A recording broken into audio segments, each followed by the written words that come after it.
How to fix the issue of yellow tint around your screen on your Android device. Hello everyone, welcome back to our channel and today we are back again with a new video. So without any delay, let's get into it. For that, firstly open setting application on your device and go to brightness and display. Then after, in this setting, simply go to screen color mode. Here I have chosen vivid. You can simply choose the option of natural for softer color display. After that, head back and go to eye comfort. You can simply toggle off this feature.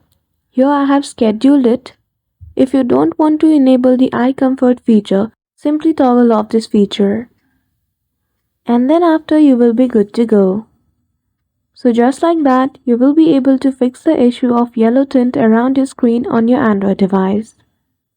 So I hope you found this video helpful. If you did, don't forget to give it a thumbs up and subscribe to our channel for such tutorial. Thank you for watching till the end.